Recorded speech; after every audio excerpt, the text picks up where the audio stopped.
بسم اللہ الرحمن الرحیم۔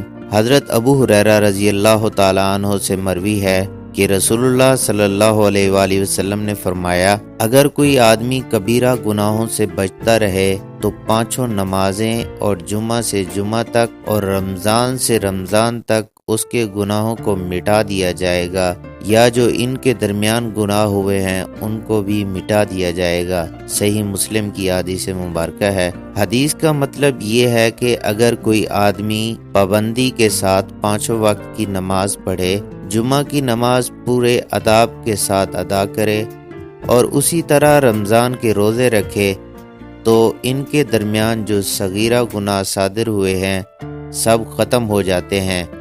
البتہ کبیرہ گناہ نہیں بخشے جاتے۔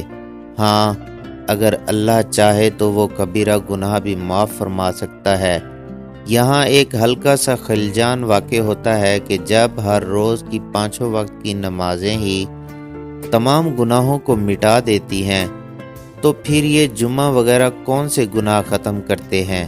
چنانچہ اس خلجان کو رفع کرنے کے لیے ملا علی قاری رحمہ اللہ علیہ فرماتے ہیں کہ ان سب میں گناہوں کو مٹانے اور ختم کرنے کی صلاحیت ہے۔ چنانچہ اگر گناہ صغیرہ ہوتے ہیں تو یہ تینوں ان کو مٹا دیتے ہیں، ورنہ ان میں سے ہر ایک کے بدلے بے شمار نیکیاں لکھی جاتی ہیں، جس کی وجہ سے درجات میں بلندی حاصل ہوتی ہے۔ حضرت شیخ عبدالحق محدث دہلوی نے فرمایا، یہ تینوں صغیرہ گناہوں کے لیے کفارہ ہیں اور ان کو ختم کرنے کی صلاحیت رکھتے ہیں، اور اگر ان میں سے کوئی ایک کسی گناہ کے لیے کفارہ بن سکے تو دوسرا کفارہ ہو جاتا ہے۔ مثلا نماز میں کسی تفسیر اور نقصان کی وجہ سے اگر وہ نماز گناہوں کے لیے کفارہ نہ ہو سکے تو ان کو جمعہ ختم کر دیتا ہے، اور جمعہ میں بھی کسی تفسیر کی وجہ سے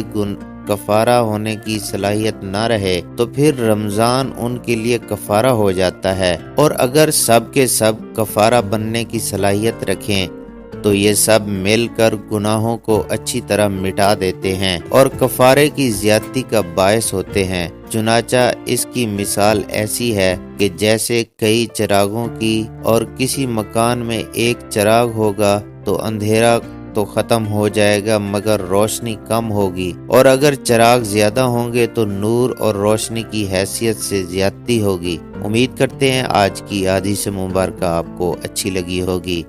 اسلام کی باتوں کو سن کر آگے پھیلانا لازمی چاہیے۔ اس کے علاوہ ہمارے چینل اسلام کی شان کو سبسکرائب کریں تاکہ ہم مزید اچھی ویڈیوز بنا کر آپ دوستوں تک پہنچاتے رہیں۔ اگلی ویڈیو تک کے لیے اجازت دیجیے۔ اللہ حافظ۔ السلام علیکم ورحمۃ اللہ۔